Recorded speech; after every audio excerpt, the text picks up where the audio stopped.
बाद में किए, लेकिन तुम्हारे लिए काम की वो गुफ्तगू ज्यादा। फिर बातें करने लगे रे तुम, इसका तो मुंह भी फाड़ डाला किसी ने। देखिए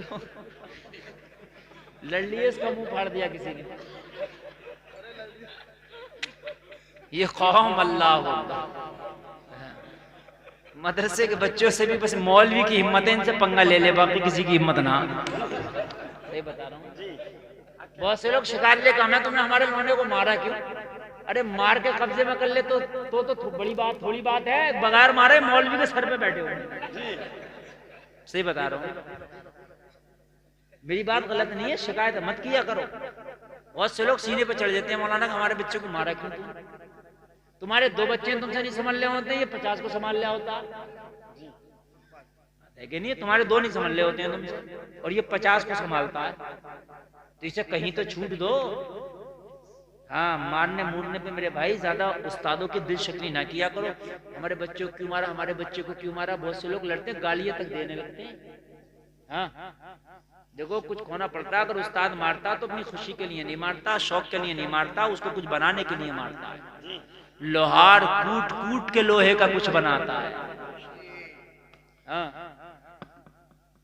बस आखिरी बात सुन लें, नमाज़ें पढ़ें, नमाज अल्लाह का जिक्र है। नमाज तो जिंदों की हो वो भी पढ़ो, मुर्दे की हो वो भी पढ़ो। हाँ, हम तो ना जिंदगी पढ़ रहे, ना जिंदा पढ़ रहे हैं और ना मुर्दे की पढ़ रहे हैं, क्या नहीं है?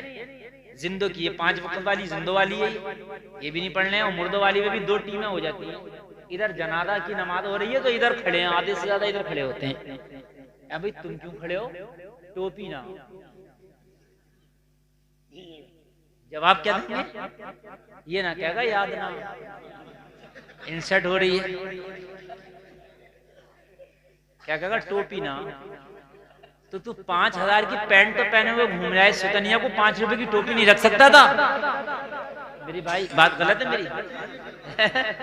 बताइए आप मुझे, 5000 की पैंट तो पहन के घूम रहा, 5 रुपए की टोपी रख लेता? ये तेरा लाइसेंस था, तेरा आधार कार्ड था, कहीं अगर एक्सीडेंट में मर जाता, कोई और ना होता, और तेरी जेब में भी अगर टोपी निकल आती तो समझ जाते जलाया नहीं जाएगा, दफनाया जाएगा। तेरा आधार कार्ड है ये। हाँ, तेरा आधार कार्ड है। अगर कह रहा है कि टोपी नहीं है, मेरे भाई टोपी का कोई बहाना नहीं है। आप नमाज़े जनाजा पढ़ो है, फिर तो तुम करने क्या आए जनाजे में? यार जब तुम नमाज़े जनाजा नहीं पढ़ ले तो जनाजे में आए क्या करना हो, ये बता। केरला में तुम काम कर रहे हो, केरला से घर आ गए क्यों? हमारे गांव में प्रधान का इलेक्शन है, अपने चच्चा को वोट दूंगा, चल ठीक है आ गया, और वोट डालने लगा। बात बताओ यार, वोट डालने नहीं गया क्यों? मिसाल गलत है? केरला में आ गए कि मैं चच्चा को वोट दूंगा, और वोट डालने नहीं गया, तो यहाँ क्या करना आया था? चच्चा के अंडे खाए थे, कुछ ना करा। ये बात है कि नहीं? आ गए प्रधान, जमीनें बिगवा दी। हाँ भाई साहब, जिस दिन जब तक रिजल्ट नहीं आता हराता नहीं है, कहता तुम तो जीते हुए हो। यही बात है, सही बता रहा हूँ। हाँ, तुम तो जीते हो, और जब रिजल्ट आके खुल के हार जाए तो बड़ा मुंह बना के आवे, बड़ा ही मुंह बना के आता, कहता तुम तो प्रधान जी जीते हुए थे, ये तो पैसा देकर घपला कर दिया। यही बात है, सही बता रहा हूँ। हाँ सही बता रहा हूँ कि इसने पैसे देकर सेटिंग बना दी, घपले कर दिया, तुम तो जीते हुए थे। उस महल्ले वालों ने तो एक एक कसम खा खा के वोट दिया। अब बताओ मुझे, क्योंकि अगर इसे ये कह दे कि तुम हार गए, अब चक्कर में ना पड़ियो, तो आगे कुछ सुकून से बैठ तो जाएगा, मगर बैठने फिर नहीं देता है।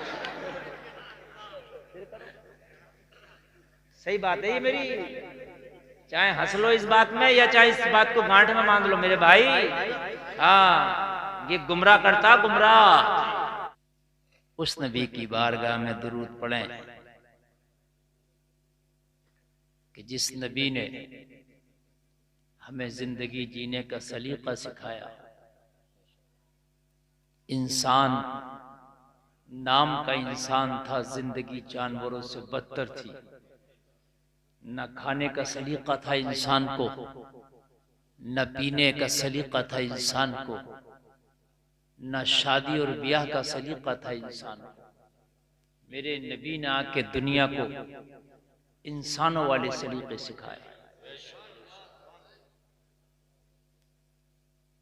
आवाज बढ़ाओ ऑपरेटर साहब, डीजे वालों बढ़ाओ आवाज बढ़ाओ। लगता है डीजे वाले हैं हजरात। बस ठीक हो गया। नबी दुनिया में तशरीफ ना लाए थे तो हालात बड़े खराब थे। तुम्हारा नबी दुनिया में क्या तशरीफ लाया कि पूरी दुनिया के बारे के न्यारे हो गए। नबी के आमद से फायदा उन्होंने भी हासिल किया कि जिन्होंने नबी का कलमा नहीं पढ़ा। ऐसे नहीं है कि नबी की आमद का फायदा उन्हीं को मिला जिन्होंने कलमा पढ़ा है। कलमा पढ़ लेते तो कलमा पढ़ने के बाद मरने के बाद भी उन्हें नबी के आने का फायदा मिल जाता। लेकिन जिन्होंने कलमा नहीं पढ़ा वो नबी की जात से दुनिया में बहुत फायदा उठाया। पहला फायदा बताऊं आपको, पहली कौमों का हाल ये था कि जब उन्होंने अपने रसूल को नहीं माना, 313 रसूल हुए, 1,24,000 अंबिया किराम कमोबेश दुनिया में तशरीफ लाए। इनमें रसूल कितने हुए? आपको तो बातों से फुर्सत नहीं है।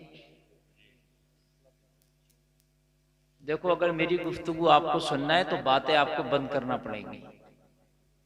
और ये बच्चे अगर बातें करें तो बेटे मैं तुम्हें उठा के भगा दूंगा। आप लोग थोड़ी देर चाहे सुने, ज्यादा देर ना सुने, लेकिन मेरी बात को गौर से सुने। ये बदतमीजी की बात है, ये किसी नेता का सभा नहीं है, ये मदीने वाले मुस्तफा का जलसा है। यहाँ पर अगर अदब मलहूज नहीं रखेंगे तो आपको मालूम नहीं है कि बजाय सवाब के आपको और उल्टा बेअदबी करने का अज़ाम मिल जाएगा। इसलिए कि बादब बानसीब, बेअदब बेनसीब होता है। अदब ही सब कुछ सिखाता, अदब ही सब कुछ दिलाता है। अगर अदब ना हो तो नबी को रोजाना देख के भी अबू जहल होके मरता है। अगर अदब हो तो यमन में रह के दीवाना वैसे करनी होके मरता जाता है।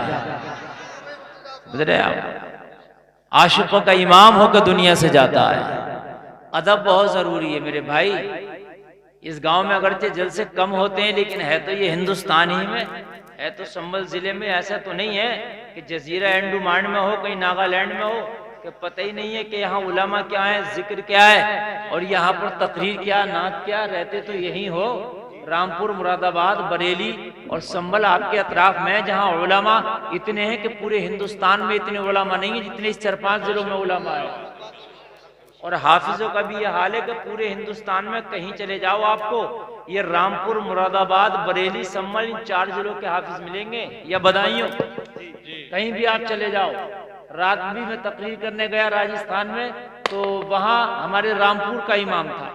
समझ रहे हैं आप? तो ये यार जरखेज जमीन है, अहले इल्म का इलाका है। क्यों अपने आप की बदनामी करा रहे हो कि तुमको जलसा सुनने का तरीका ही नहीं है? आप नहीं सुनना चाहते उठ के चले जाओ, लेकिन खुदारा बातें करना ये बड़ी गलत बात है। इससे रुसवाइयां होती हैं और ऐसा लगता है कि यार पता नहीं ये लोग कैसे हैं। समझ रहे हैं आप? कितने रसूल आए दुनिया में बताइए? भूल गए? मैंने अब जोर से बताया था, मैंने हल्के नहीं बताया था। 313 रसूल आए। कितने? याद रखो, ये बातें याद करने की होती हैं, लेकिन जलसों को तुम गौर से सुनते नहीं, बातें याद नहीं होती। 313 रसूल आए। उन रसूलों में उनकी अलग उम्मत हुई। अब अगर उस उम्मत ने उस रसूल की नाफरमानी की, अल्लाह ने देर नहीं लगाया, उस उम्मत का तख्ता पलट दिया। आप कौमे लूत को देखें, तख्ता पलट दिया गया। आप कौमे नूह को देखें, तख्ता पलट दिया गया। आप बनी इसराइल को देखें, आसमान से पत्थर बरसाए गए। लेकिन ऐसा हम पर नहीं होता है। जो कलमा पढ़ने वाले हैं वो भी, और जो कलमा ना पढ़ने वाले हैं वो भी सुकून से। वजह क्या है? ये नबी की बरकत है, ये नबी की वजह से सुकून मिला हुआ है, ये नबी की वजह से सुकून है, नबी की बरकत है, ये उनके कदमों की रहमत है। वो जो न थे तो कुछ न था, वो जो ना हो तो कुछ ना हो, जान है वो जहान की, जान है तो जहान है। ऑपरेटर साहब इसका जरा बेस बढ़ाओ, आवाज इसके ढंग पर रहना दो, आवाज आपके माइक का जो है ना बदल रहा है, सेटिंग से करो इसकी। एक बार झूम के सब लोग नबी की बारगाह में दुरूद शरीफ पढ़े, अल्लाहुम्मा सल्ली अला सय्यिदना मौलाना मुहम्मद व आलिहि व बारिक वसल्लिम, सल्लु अलैहि सलातन व सलामन अलैका या रसूल अल्लाह।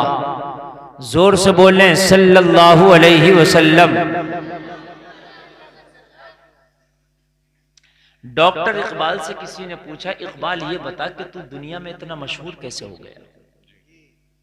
और वाकई डॉक्टर इकबाल मशहूर शख्सियत का नाम, चाहे वो अरब हो या अजम, डॉक्टर इकबाल को हर जगह पढ़ा जाता।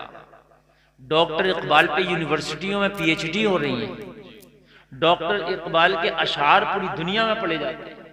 और ये उस जमाने की बात है कि जब न यूट्यूब था, न फेसबुक था, न सोशल मीडिया था, और उस जमाने में ये इलेक्ट्रिक मीडिया भी नहीं था।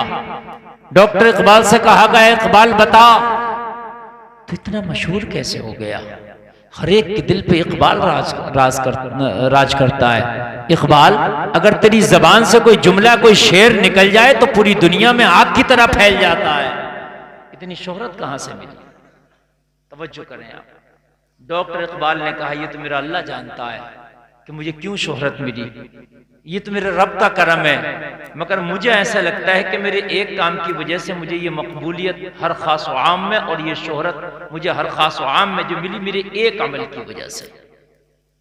अमल बता दूं मैं आपको, आप भी चाहते हो कि आप कामयाब हो जाओ, सक्सेस हो जाओ, अल्लाह तुम्हें तरक्कियों से नवाजे, अल्लाह दुनिया और आखिरत में तुम्हें जो है बहुत कामयाब इंसान बना दे, तो उस अमल को आप भी सुन लें। डॉक्टर इकबाल कहते हैं, मुझे लगता है कि मेरे इस एक अमल की वजह से अल्लाह ने मुझे तरक्कियां दी हैं।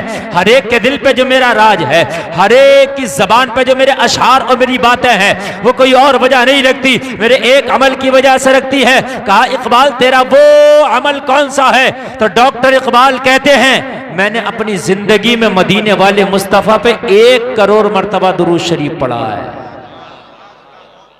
1 करोड़ मरतबा। फरमाते हैं, उस दुरूद शरीफ की बरकत मुझे ये लगती है कि अल्लाह ने हर खास आम की जबान पे मेरे अशार और मेरी बातें और मेरे कहे हुए हर जुमले अल्लाह ने इतने मकबूल कर दिए कि ये मुस्तफ़ा के दुरूद की बरकत है। बात समझ रहे हैं आप? हाँ, जाइए। 1 करोड़ मरतबा मैंने दुरूद शरीफ पढ़ा है। डॉक्टर इकबाल कहते हैं, आप भी अपनी जिंदगी में यार गांठ बांध लो, कोई बड़ी बात नहीं है कि मैंने भी 1 करोड़ मरतबा दुरूद शरीफ पढ़ना। मेरे ख्याल से अगर आप पढ़ना चाहें तो पढ़ सकते हैं, कोई मुश्किल नहीं है। और उसकी ऐसी बरकतें जाहिर होंगी, ऐसी बरकतें जाहिर होंगी, खुदा की कसम तुमने सोचा भी नहीं होगा कि जैसी बरकतें उसकी जाहिर होंगी।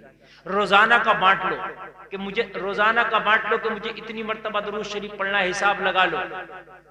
रोजाना अगर आप 3000 मरतबा दुरूद शरीफ पढ़ोगे तो तकरीबन 10 साल में 1 करोड़ मरतबा होगा। मेहनत तो लगेगी लेकिन बरकतें भी हैं,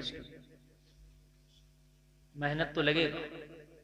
लेकिन अगर दुरूद शरीफ आपने पढ़ने की आदत डाल ली तो जो भी काम करते हैं आप काम करते रहो। काम हाथ से होता, पैर से होता, जबान से नहीं होता। भाई काशकारी का काम हो, राजगिरी का काम हो, टाइल्स का काम हो, पत्थर का काम हो, बनाई का काम हो, तामीर का काम हो, पुताई का काम हो, कटाई का काम हो, नराई का काम हो, सिंचाई का काम हो, जितने भी काम है सारे काम हाथ से है, पैर से है, जबान तो अलग रहती है। तो जबान चलती रहे, अपने काम आप करते रहो। पता है कि नहीं, दुकान बेच रहे हैं आप, जो भी कर रहे हैं, अच्छा बीच में अगर कोई बात करने की जरूरत पड़ी तो आप बात भी कर सकते हैं। कोई ऐसी, अब तो इलेक्ट्रिक तस्बीह आ रही हैं, आप जितना पढ़ लिया वो उतनी ही रहेगी। अब तो मोबाइल में भी तस्बीह है, आप मोबाइल में भी तस्बीह आप रख सकते हैं, तो वो उतना ही रहेगी। उसके बाद में छोड़ दिया, उसके बाद जब देखोगे तो 1 साल के बाद भी उतना ही मिलेगा जितना वो तस्बीह में लिखा हुआ है।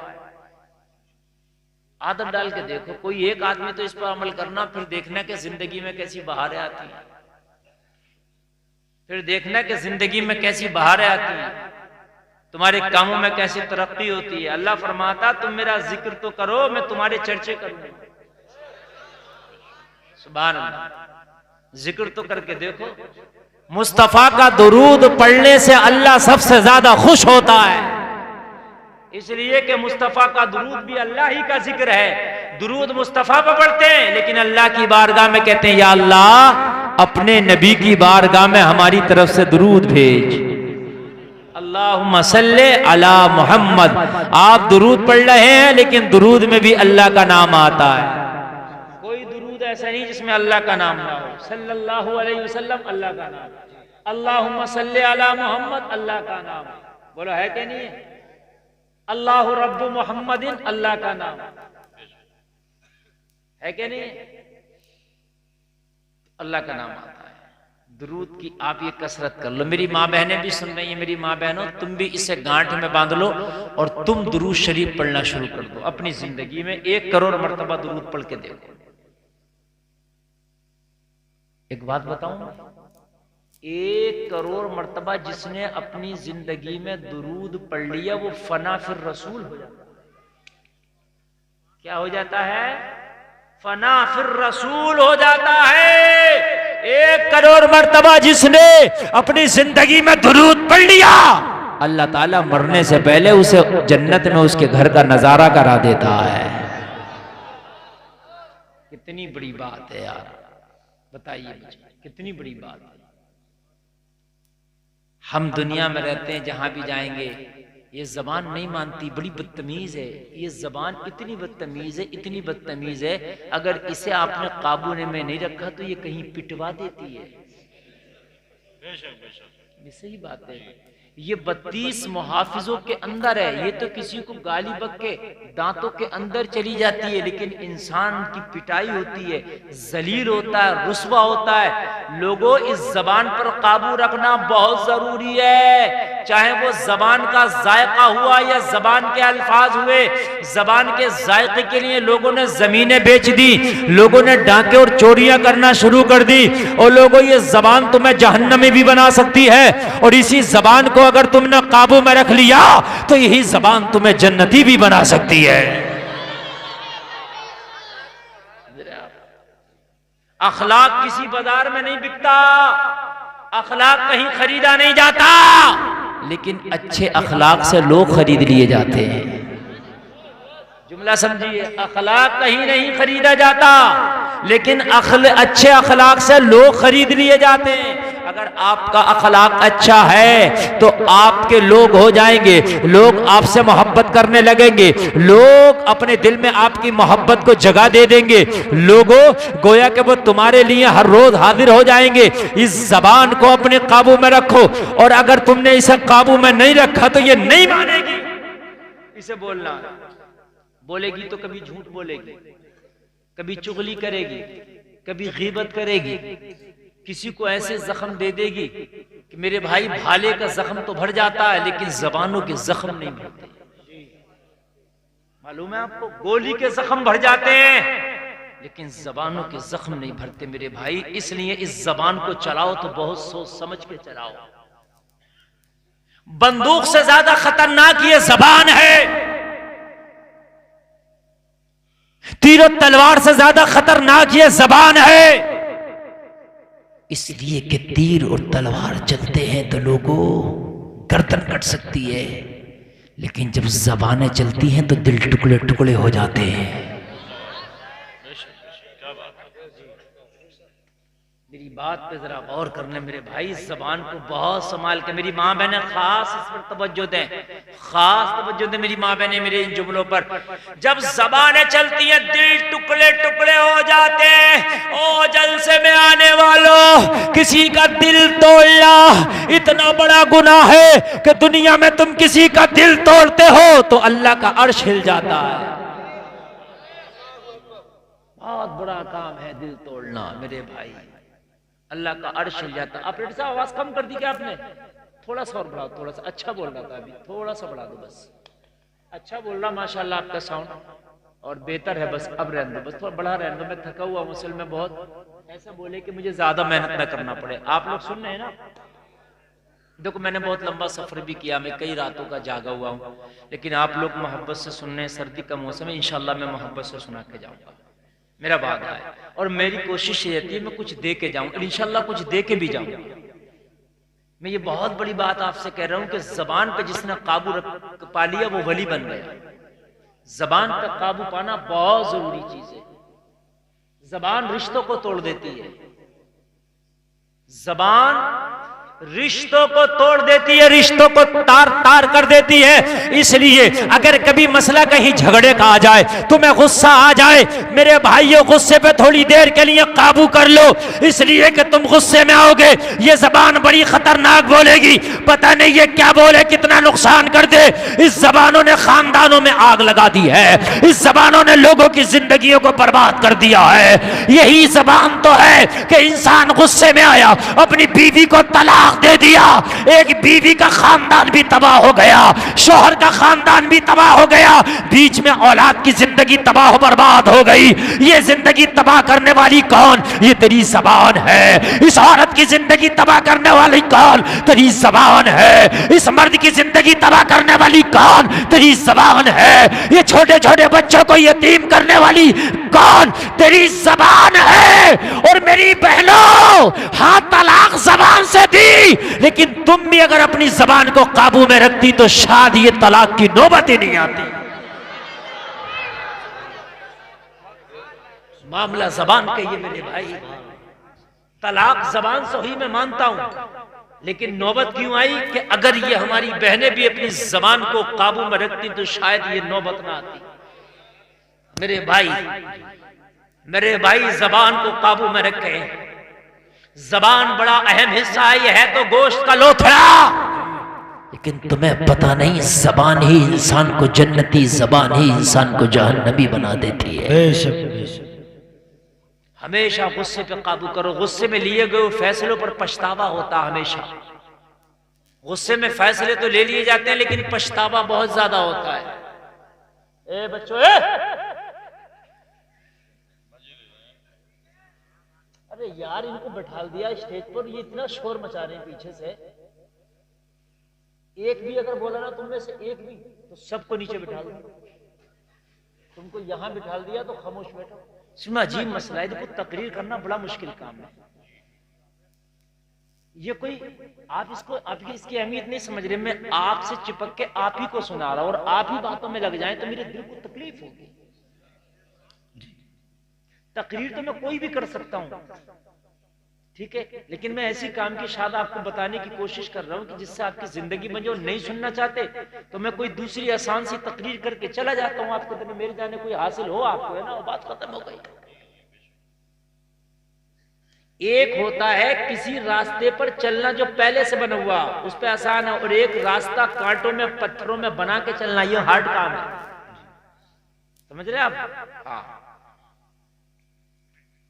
हालांकि मैं समझ रहा हूं कि आपको सुनने का ज्यादा माहौल नहीं है, ज्यादा मिजाज नहीं है, और कुछ लोग ये सोच करके बैठे हैं कि हजरत की कुछ ऐसी बातें होंगी, हम हंसेंगे, ठट्टा लगाएंगे, चले जाएंगे। मेरे भाइयों, कितना हंसोगे, जमाना तुम पे हंस रहा है। समझ रहे हैं? मेरी जो बातें होती है वो बातें भी इसलाह की होती हैं, उन बातों में भी सीख होती है। चाहे तुम हंस के मजे ले लो उन बातों पे या उन बातों पे अमल कर लो।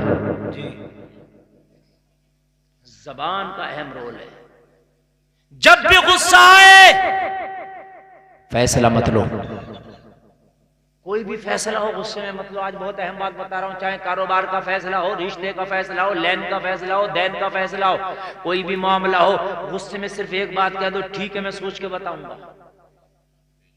मेरी बात याद रख लो, आज मैं तुम्हें करोड़ रुपए की नहीं, तुम्हारी पूरी जिंदगी बन जाएगी, ऐसी बात बता के जा रहा हूं जी। कोई भी मसला हो जाए, झगड़ा हो जाए, पंचायत का मैटर हो, कोई भी मैटर, जब गुस्से की बात आए तो मेरे भाइयों क्या कह दो, कह दो मैं बाद में बताऊंगा। खिड़की तो खुली हुई है ना, खाना तो है ना, इतना कह सकते हो मैं सोच के बताऊंगा। इंशाअल्लाह जब सोच के बताओगे, घर चले जाओगे, दिन 2 दिन गुजरेंगे, गुस्सा उतरेगा, फैसला ठीक लोगे। क्या लोगे फैसला? आज बड़ी अहम बात बता रहा हूं, बात सुने, तलाक का मैटर सुने। तलाक होती है गुस्से में ज्यादातर। पहले आदमी तलाक दे देता, बाद में फोन करके कहता है हजरत मैंने गुस्से में तलाक दे दी। बेवकूफ, गुस्से में ही तो देते हैं, प्यार में कौन तलाक देता है? प्यार में भी कोई तलाक देता है? तलाक गुस्से में ही तो होती है। तो ये कहने की क्या जरूरत है मैंने गुस्से में दे दी है?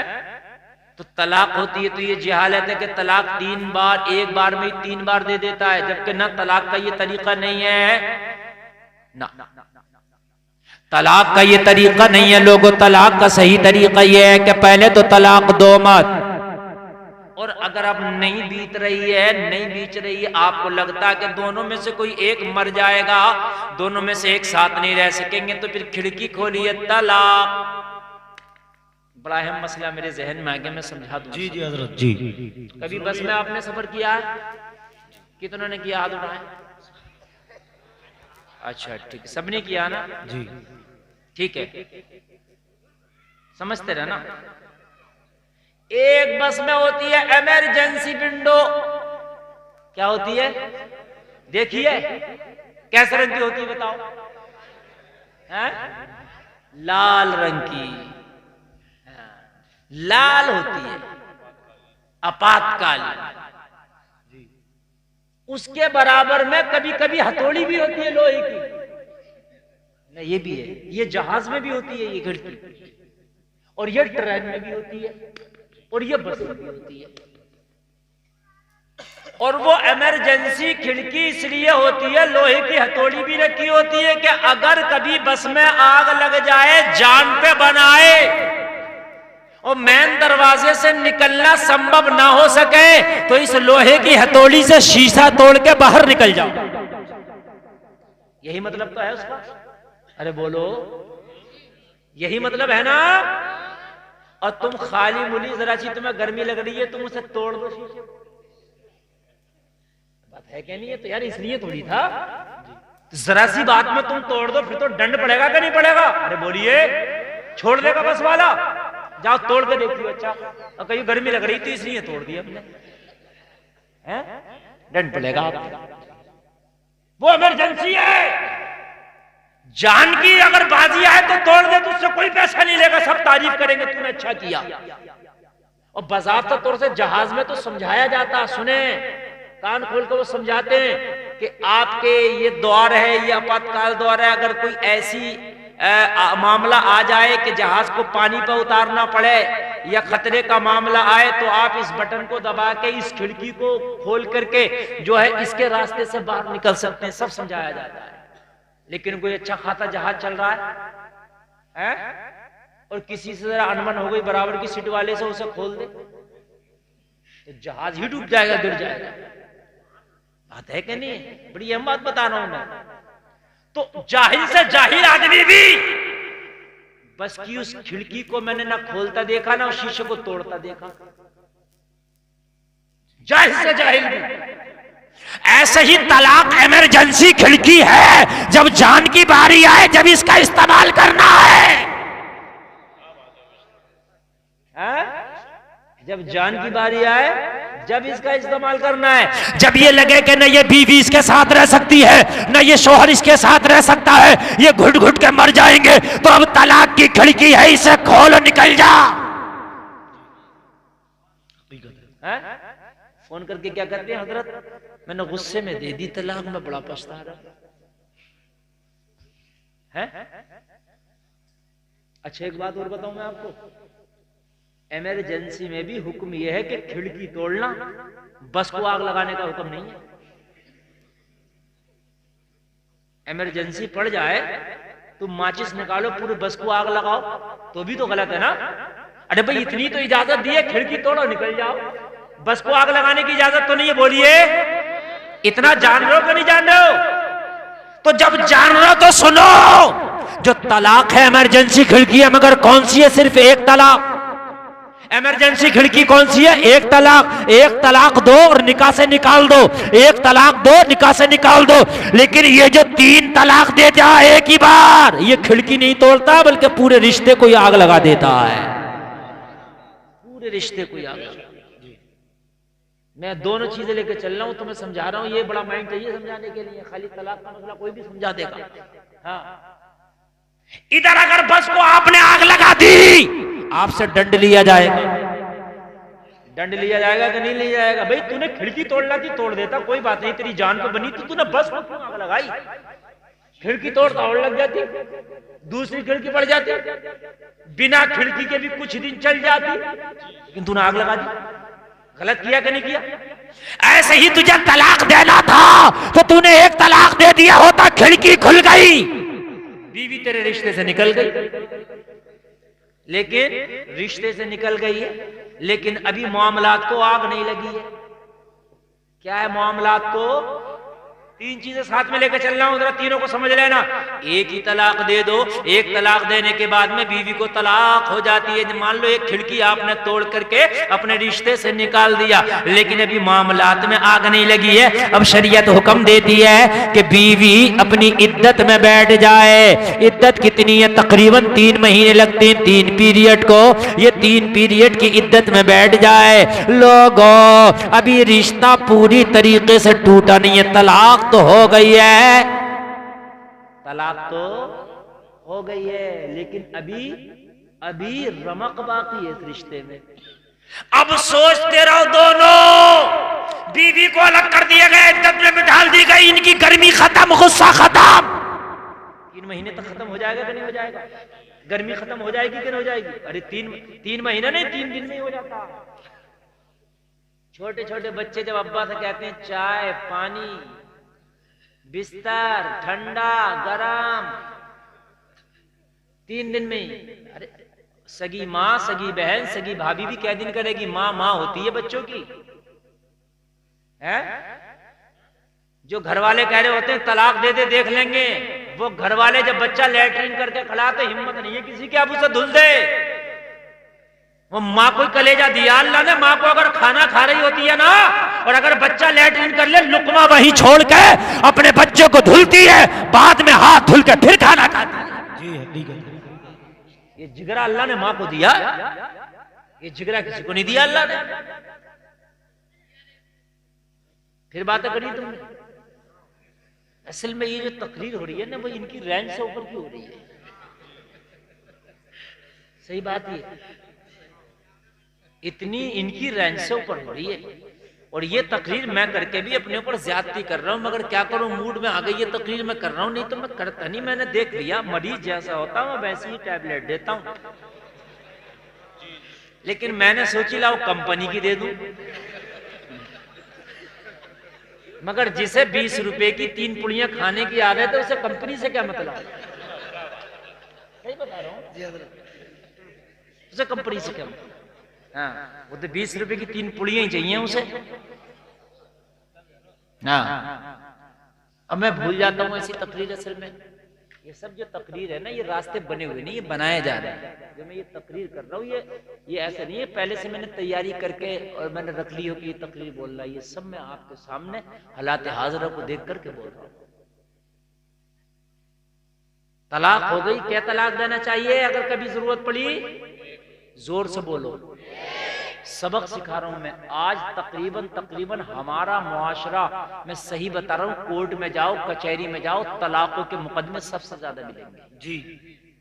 और तुमने तलाक को इतना खुराफाती मसला बना दिया, इतना बना दिया कि अब तुम्हारे तलाक के कानून भी गैरों ने बनाए कि नहीं बनाए? और जिन्होंने तुम्हारी तलाक के कानून बनाए, जाओ उनसे जाके पूछ लो, वो जानते हैं तलाक किसे कहते हैं? उन्हें पता मुगल्लज़ा किसे कहते हैं, बाइना किसे कहते हैं, रजी किसे कहते हैं? पता? मुझे बता दो, हैं? उन्हें क्या पता कि तलाक बाइना क्या है, तलाक रजवी क्या है, तलाक मुगल्लज़ा क्या है,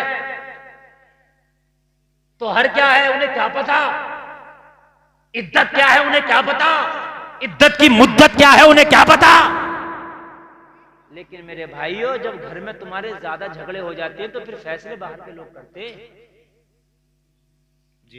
बात है कि नहीं? जब घर के झगड़े कम रहे, दिलों में गुंजाइश रहे, तो घर के घर में निपट जाते हैं। और जब घर के दिलों में गुंजाइश ना रहे ना, तो फिर पड़ोसी करते हैं तुम्हारे फैसले। और जब पड़ोसी के भी निकल जाए ना, तो फिर चौकी और थानों में होते हैं फैसले। तलाकों के मैटर इतने बिगड़ गए, तुमने तलाक का मसला ही नहीं समझने की कोशिश की। बस तुमको एक ही आया, तुमने उठाई बंदूक, 3 गोलियां दाग दी। मैं तो ये कहता हूं, ये अनिवार्य होना चाहिए कि कि जिसको निकाह करना है उसका निकाह बाद में पढ़ाया जाए, उससे पहले तलाक का मसला सुना जाए। जी मैं सही बता रहा हूं। ये जो निकाह होता है 3 कलमे पढ़ाते हैं, 1-2 कलमा पढ़ाते हैं और इस्तगफार वगैरह पढ़ाते हैं, उससे पहले ये बताया जाए कि ये बता तलाक की कितनी किस्में और कब देनी चाहिए और कितनी बार देनी चाहिए। मोटे मोटे तलाक के पहले मसले पूछे और ना बता सके तो कहना बेटा पहले से याद है। हाँ, बिल्कुल सही बात है, बहुत दुरुस्त। क्यों किसी को भी बंदूक दे दोगे तुम? यार ड्राइविंग लाइसेंस नहीं मिलता किसी को, पहले कच्चा मिलता है, लर्निंग मिलता है पहले, उसके बाद टेस्ट होगा। जब इसे चलाना आ गई तो फिर पक्का मिलता है? पहले के लोग जो थे इतना जानते थे, उलमा के करीब रहते थे, उन्हें तलाकों के मसले मालूम थे। और एक बात बताऊं, जिहालत तुम्हारी है, इसका असर औरत पे भी पड़ता है। तुमने तो 3 तलाक दे दी, लेकिन असर बहुत खतरनाक हुआ, इसका रिएक्शन बहुत खतरनाक हुआ, बहुत खतरनाक। सुन ले जरा, 1 तलाक दे दी, बीवी इद्दत में बैठ गई।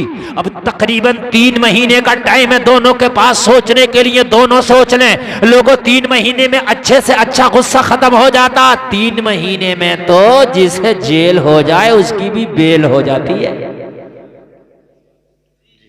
बात है कि नहीं है? जिसे जेल हो जाए 3 महीने में उसकी भी बेल हो जाती है। क्यों? इसलिए कि 3 महीने बहुत हो गए। तो 3 महीने इद्दत के रखे तकरीबन, हालांकि 3 तोहर है लेकिन वो 3 ही महीने हो जाते हैं। सलासता कुरू का लफ्ज़ है तीसरे पारे में, 3 तोहर गुजारे बीवी, यानी 3 बार पाक हो जाए। बात अच्छा समझ में आ रही है मेरी कि नहीं? अच्छा तो ठीक है, तो समझे सबका मामला, शादियां सबकी होनी है, इसलिए ये अहम मसला। ये मौलवी नहीं बताएगा तो कौन बताएगा? रक्षा चलाने वाला थोड़ी ना बताएगा भाई। 1 तलाक हो गई बीवी इद्दत में, कोई समझाएगा, हो सकता समझाने से समझ में आ जाए, कुछ गुस्सा ठंडा होगा, कुछ लोग समझाएंगे, कुछ खुद की परेशानी होगी। इसलिए कि बीवी चाहे कैसी भी थी, वक्त पर प्रेस भी कर दिया करती थी, खाना भी खिला दिया करती थी, बिस्तर भी लगा दिया करती थी। इन सारी चीज़ों से महरूम हो गया। इन सारी चीज़ों से जब महरूम होगा, 3 महीने अच्छे खासे होते हैं, 2 दिन तेरा बिस्तर कर दिया जाएगा, 1 हफ्ते तक तेरा बिस्तर कर दिया। मियाँ 3 दिन से ऊपर मेहमान तो अच्छा ही ना लगता है? 3 दिन से ऊपर मेहमान तो अच्छा ही ना लगता। तुम किस खेत की मूली हो? 3 दिन तो, हाँ 1 हफ्ते तुम्हारे घर वाले कर लेंगे, 2 हफ्ते, 3 हफ्ते, चौथे हफ्ते कहेंगे भैया इनका तो काम है। हाँ, और वो औरतें, उन लड़कियों की भी बात बता रहा हूँ जो अपने शोहर से बड़ी चढ़ चढ़ के बोलती थी, बड़े उसके गले पड़ती थी, उससे झगड़े करती थी, शोहर की बातें बर्दाश्त ना थी, शोहर की बातें बर्दाश्त ना थी, मजबूरी में उसने तलाक दे दी। कहने लगी दे दे, मुझे तेरी कोई जरूरत नहीं है। तलाक देकर के ये अपने मायके में आ गई। मायके में 1 महीना तो बड़े अच्छे से रखा, 2 महीना अच्छे से रखा, 3रा महीना लगा, भावजे भी नाकों को चढ़ाने लगी, भाई भी झगड़े करने लग गए। लोगों साल न गुजरा था, अब ऐसे ऐसे ताने दिए जा रहे हैं। भावजे कह रही है तू ऐसी ना होती तो यहां की पड़ी होती। जी तो मेरी बहनों, इससे बेहतर अपने शौहर की 2 बातें सुन लो। भावज की सुनने से बेहतर, भैये की सुनने से बेहतर, जो भी जिससे भी तू झगड़ेगी हर एक यही कहेगा तू ऐसी ना होती तो यहां ना होती। तो इससे बेहतर है उसी की सुन लो। शौहर ऐसा है कि तेरी प्रॉपर्टी है। शौहर तुम्हारा ऐसा माल है, तुम्हारा ऐसा माल है शौहर कि जैसे किसी के नाम में जमीन होती है ना, वो जमीन होती है, उस पर हक देता ऐसी तेरा शौहर, तेरा ऐसी प्रॉपर्टी है कि तू खड़े होकर कभी भी इस पर हक जता सकती है, लेकिन अपने सगे भाई पे हक नहीं जता सकती। मेरी गारंटी है, मैं सही बता रहा हूं मेरे भाई, सगे भाई पे हक नहीं जता सकती। हाँ, शादी होने के बाद ही बेगानी हो जाती है। 3 महीने की मुद्दत है, 3 महीने में लोग समझाएंगे, दोनों को अकल आ जाएगी। अगर दोनों को अकल आ गई, अगर दोनों को अकल और आई जाती है, अगर आ गई तो दूसरे निकाह की भी जरूरत नहीं है। हाँ, हलाला उलाला तो दूर की बात छोड़ दीजिए, निकाह की भी जरूरत नहीं है। अगर अकल आ गई इस 3 महीने के अंदर, गुस्से ठंडे हो गए इस 3 महीने के अंदर, अगर समझ में आ गई 3 महीने के अंदर, धक्के लग गए 3 महीने के अंदर, और धक्के लगी जाएंगे, समझ में आ ही जाएगी। अगर समझ में आ गई अब तुझे निकाह की भी जरूरत नहीं है। 2 तरीके हैं इसको अपने निकाह में वापस लाने के, या तो मुअज़्ज़ज़ किस्म के अपने खानदान के ही अपने घरेलू 2-4 आदमी के सामने कह दे मैंने अपनी बीवी को तलाक दे दिया था, इसे फिर से मैं अपने निकाह में लेता हूं, फिर से वो तेरी बीवी हो जाएगी।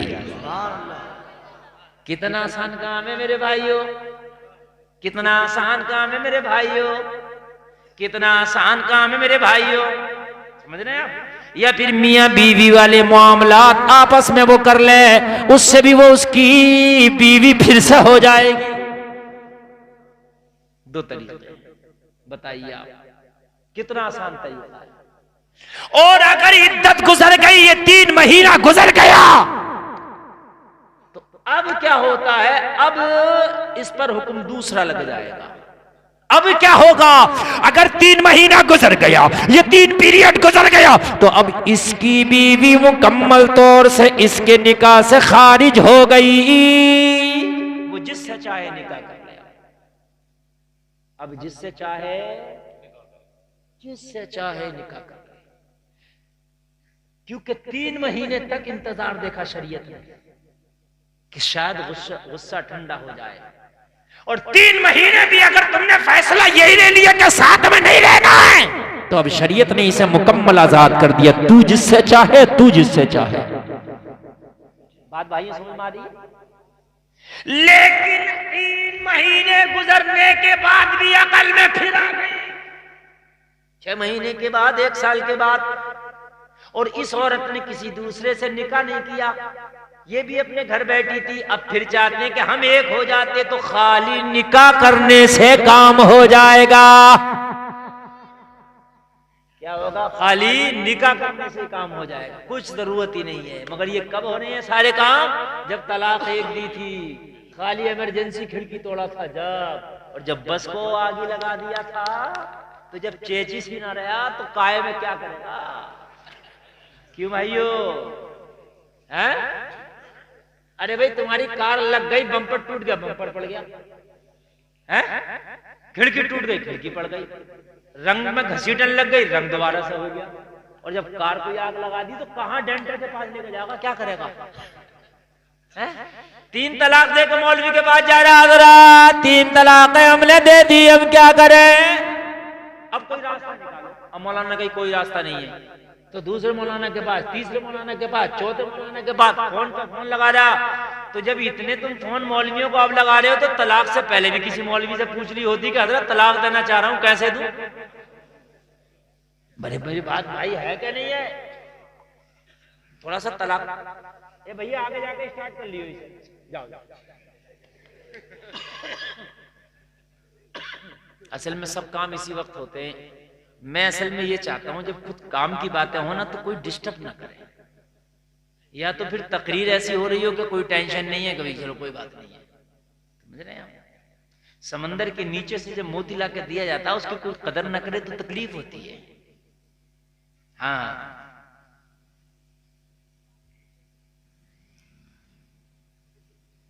सुने, अब तलाक का मैटर समझ में आ गया कि नहीं आ गया? अगर कभी देना पड़ी तो इमरजेंसी खिड़की ही तोड़ना है, पूरी में आग। अब अगर पूरी में आग लगा दी तो मियां भी इस पे डेंट पेंट नहीं होगा, अब तो अलग तरीके से ही खरीदी जाएगी, फिर से रजिस्ट्रेशन भी अलग ही होता है उसका। मेरी बात गलत है क्या? ऐसी मिसालों से समझा रहा हूं कि गंठी नराने वाला भी समझ जाएगा। हाँ, सही बता रहा हूं। ना चेचिस रहा, ना इंजन रहा, ना टायर रहे, कुछ ना रहा, तो अब तुम इससे कोई पेंट डेंटर तो जाएगा, इसी को सही करने कैसे कर देगा वो कहेगा भैया ये तो गई तेरी, दूसरी निकाल के ला। ऐसे ही अगर 3 तलाक दे दिया तो काम खत्म। अब तू चाहे कि इसी में हो जाए रिन्यूअल, इसी में कुछ हो जाए मसला, ना नहीं हो सकता। एक लफ्ज तुमने सुना होगा हलाला, सुना सुना कि नहीं सुना? इस पर बड़ी डिबेटें हो रही हैं, आज इसको भी सुन लें यार, मूड बन गया, इसे ही बता दूं। अहले मेंबर की खास तवज्जो चाहिए, आप लोगों के लिए भी खास बात है, गौर करना, मस्जिदों में बयान करो इसे। हलाले का सुना होगा, इसको मीडिया वाले बहुत उठाते हैं कि इस्लाम में हलाला हलाला, इस पे शर्मिंदा करते हैं तुम्हें कि देखो साहब औरत को हलाले के नाम पे इस्तेमाल किया जा रहा। लोगों, हलाले का कोई तसव्वुर नहीं, हलाला कोई चीज ही नहीं। कान खोल करके सुने, कोई चीज नहीं। अल्लाह के रसूल ने तो फरमाया हलाला करने वाले पर अल्लाह की लानत है, करवाने वाले भी अल्लाह की लानत है। फिर क्या है ये? अब सुने आप, अभी मीडिया वाला तुमसे पूछ ले कि इस्लाम में हलाला होता है तो तुम चुप या तो बताओगे हाँ होता है, या फिर चुप कर जाओगे, पता ही नहीं तो। कोई चीज नहीं है इस्लाम में हलाला। कान खोल करके सुने आप, कोई चीज नहीं। असल में इसका बैकग्राउंड बता दूं मैं आपको, ताकि पूरी बात समझ में आए। अल्लाह के रसूल के जमाने में एक शख्स था, वो अपनी बीवी को तलाक दे दिया करता था। और तलाक दे के मैंने आपसे क्या कहा कि जब 3 महीने से पहले अगर वो उसे अपने निकाह में लाना चाहे तो बिना निकाह का ला सकता है। अभी बताया मैंने, नहीं बतलाया है? और 3 महीना अगर गुजर गए तो फिर नहीं ला सकता, फिर निकाह ही करना पड़ेगा। ये बतलाया कि नहीं बतलाया? तो वो क्या करता था, अपनी बीवी को टॉर्चर करता था, अपनी बीवी को परेशान करता था, अपनी बीवी को तकलीफ देता था। कहता था ना तुझे आजाद करूंगा, ना तुझे बीवी बना के रखूंगा, तुझे बीच में लटका के रखूंगा। तलाक दे दिया करता था। वो इद्दत में बैठ जाया करती थी, जब इद्दत पूरी होने वाली हुआ करती थी फिर रजात कर लिया करता था, यानी फिर लौटा लिया करता था।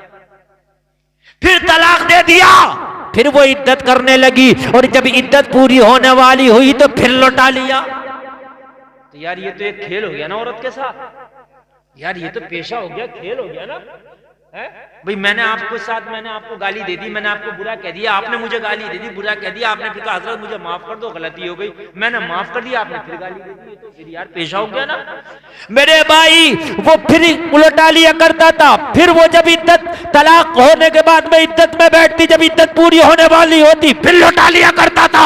ये मजाक है। अगर ये इस तरीके का कानून रह जाता तो पता ना कितने मक्कार अय्यार लोग आज भी औरतों के साथ खिलवाड़ करते, आज भी औरत की जिंदगी को तबाह कर देते। आज भी कितने लोग पता नहीं औरतों के साथ में ये खेल खेलते रहते। इसलिए अल्लाह ने इस खेल का दरवाजा ही बंद कर दिया ताकि कोई औरत के साथ खेल ना खेल सके। लोग कहते हैं कि इस्लाम ने औरत को हक नहीं दिया। अरे जलसे में आने वालों, इस्लाम ने तो औरत को ऐसा हक दिया है कि किसी ने ऐसा हक दिया ही नहीं। अल्लाह ने ये खेल ही बंद कर दिया कि तुम तलाक़ें दोगे और जब इद्दत पूरी होने वाली होगी फिर तुम रजात कर लोगे, फिर अपने निकाह में ले लोगे। अल्लाह ने ये दरवाजा ही बंद कर लिया। अल्लाह ने फरमाया कि अगर कोई 3 तलाक़ें दे दे तो अब वो अपने निकाह में लौटा ही नहीं सकता। फ़इन तल्लक़हा फ़ला तहिल्लु लहू मिन बअद हत्ता तनकिह ज़ौजन गैरह। अल्लाह फरमाता है, तीसरा पारा है कि अगर किसी ने तीसरी बार तलाक दे दी तो अब इससे निकाह हो ही नहीं सकता। अब वो किसी दूसरे से निकाह करेगा। यहां तक बात समझ में आ रही है? बिल्कुल आ रही है, नहीं आ रही है? माशाअल्लाह कमेटी वालों ने बड़ी मेहनतें की हैं इस जलसे में, अल्लाह सलामत रखे। कमेटी वालों की मेहनतों को अल्लाह कबूल फरमाए।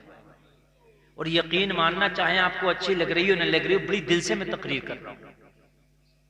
नहीं ऐसा हो सकता है, ये ऐसे मौजू होते हैं ना, लोगों को कुछ ये मजा आता है कि खाली ये बस कहते हैं कि गौस आदम ने 12 साल की डूबी कश्ती निकाल दी थी, जब मेरा गौस कश्ती निकाल सकता है तो तुझे भी जहन्नम से निकाल सकता है। ऐसी बातें अच्छी लगती है, मगर मेरे भाइयों ये शरीयत के मसले हैं, ये बड़े जरूरी हैं और बड़े अहम है। और मैं तुम्हें इस तरह से बता रहा हूं कि तुमसे भी कोई पूछेगा तुम बता सकते हो। इसलिए अल्लाह ने ये दरवाजा ही बंद कर दिया, तुम औरतों के साथ खेलो। अल्लाह ने ये खेल ही बंद कर दिया। कि अगर 3 मर्तबा किसी ने तलाक दे दी तो फिर वो अपनी बीवी से चाहकर भी निकाह नहीं कर सकता। अब वो चाहे 3 तलाक़ें 3 बार में दी हो या 3 तलाक़ें एक ही बार में दे दी हो, या 3 बार में दी हो या एक ही बार में देती हो, लेकिन ये अब अपनी बीवी से चाहे कि मैं इससे निकाह कर लूं तो नहीं कर सकता। अब सुनो हलाले पे अब मैं आया, हलाला क्या है अब सुनो। अब हलाला सुनो क्या है, जिसे हलाले का नाम दिया हलाला है ही नहीं। जबकि मेरी ये तकरीर नेट पे आ चुकी है, तकरीबन ये आज से 5-6 साल पहले मैं बड़ी मुदल्लल मुफस्सल इसमें तकरीर कर चुका हूं, तलाक और हलाला। और मैंने ऐसा इस पर जवाब दिया था कि अच्छे अच्छों की बोलतियां बंद हो गई थी, आज भी तुम सुन लो। अब अगर इनने 3 तलाकें दे दी, इसलिए कि तलाक तो एक ही थी, तूने 3 दी क्यों है? तो तूने 3 दे दी तो अब तू, तेरे अकल में आई, तेरा गुस्सा ठंडा हुआ, तूने अपने बच्चों की जिंदगी को देखा, अब तू चाहता है कि मैं इससे फिर से निकाह कर लूं, तो कुरान ने मना कर दिया, औरत खिलवाड़ की चीज नहीं है। अगर तूने 3 बार तलाक दे दी तो अब तुझसे निकाह हरगिज हरगिज नहीं होगा, हरगिज हरगिज नहीं। क्योंकि वो शख्स रसूल के जमाने में ऐसा करता था, तलाक देता था और जैसे इद्दत होने वाली हुई अपने निकाह में ले लिया उसे, और ये कहता था तुझे ना आजाद रखूंगा ना निकाह में रखूंगा, लटकाए रखूंगा। इसलिए कोई औरतों को लटका ना सके, इनकी जिंदगियों से खिलवाड़ ना कर सके, अल्लाह ने कुरान में हुक्म दे दिया, अगर 3री बार तलाक दे दी तो अब तेरे निकाह में लौट गई। 3 कौल हो गए। अब क्या करे? हत्ता तनकिह ज़ौजन गैरह, कुरान ने कहा दूसरे से निकाह होगा। ये जो हलाले का नाम देते हैं हलाला है ही नहीं। हुक्म ये है, उलमा ये कहते हैं कि अब तू क्या करना चाहता है कि साहब मैं इससे फिर निकाह करना चाहता हूं, तो डायरेक्ट मना, तुझसे निकाह नहीं होगा। अब ये किसी और से निकाह करेगा, हलाला है ही नहीं। ये क्या है? किसी और से, ये निकाह है ओरिजिनल, इसको हलाले का नाम ही मत दिया करो। ये ओरिजिनल निकाह है और कोई शर्त पे नहीं किया जाएगा, बिना शर्त के निकाह है। कोई अगर इस शर्त पे निकाह कर ले कि भाई तू निकाह कर रहा है 1 रात के लिए, 1 रात के बाद इसे तलाक देगा, गलत। ये असल निकाह होता है, ओरिजिनल निकाह होता है। कोई शर्त नहीं रखी जाएगी कि तू 1 घंटे के बाद तलाक देगा कि 1 दिन के बाद तलाक देगा, निकाह है। और दूसरे से निकाह किया जाए, वो निकाह में ले ले, उसके बाद वो चाहे तो तलाक दे चाहे तो ना दे, वो उसकी मर्जी। हाँ अपनी मर्जी, उसकी मर्जी। बात समझ में आ रही है कि नहीं आ रही है? और शौहर पे ये दंड है, ये शौहर पे दंड है, दंड इसलिए कि तूने जो 3 तलाकें दी थी, देखो आ गई वही बात, 12 साल के बच्चे का बयान सुन आ गई, देखो वही बात। चलो 12 साल के का सुना देते हैं, कोई बात नहीं है। हमारी तो गलती थी कि भाई हम जो तुम्हें इतनी बातें बता रहे हैं, समझ रहे हैं आप? ये तुम्हारा तो तुम्हारा, इन स्टेज वालों का भी इतना फायदा हो रहा है इन बातों में जो मैं आपको बता रहा हूं कि ये बातें जो है तुमको पता नहीं है, फिर बाद में फोन घुमाए फिरते हो और पता कुछ नहीं, किसी गुस्सा आ जाए तुम में से और कौन तुम में से तलाक दे दे, पता किसी का है किसी वक्त क्या हो जाए हैं? फिर फोन घुमाए फिरते हो, कभी बरेली, कभी बदायूं, कभी संभल, कभी मुरादाबाद। काश इससे पहले किसी मौलवी की तकरीर सुन ली होती। हाँ ये बड़ी अहम बातें मैंने बतला दी आपको। अगर मैं ये तकरीर कहीं और करता तो अब तक 10 नारे लग गए होते, वाह वाही के मारे लोगों ने जो है पूरा मजमा उठा लिया होता। मैं जानता हूं ये कितनी कीमती बात है, मैंने तुम्हें चुटकियों में बता दी। बस ये बात थोड़ी सी और कर दूं, बस शॉर्ट करके, बस इसको लंबी नहीं कर रहा हूं, थोड़ी सी और बात करके और मैं अपनी बात खत्म करूंगा। थोड़ी सी सुन लें आप। दूसरे से निकाह होगा, वो निकाह जिसे तुम हलाला कहते हो वो हलाला नहीं, वो ओरिजिनल निकाह है।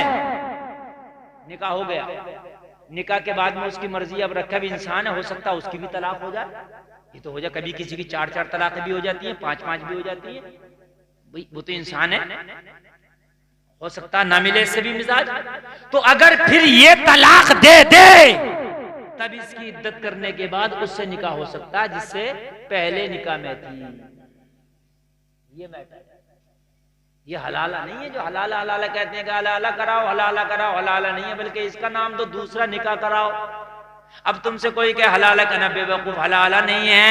इस्लाम ने तो औरत को खिलौना बनने से बचाया है। इसने तो खिलौना बना लिया कि साफ तलाक दिया, फिर अपने निकाह कर लिया, फिर तलाक दिया, फिर निकाह कर लिया।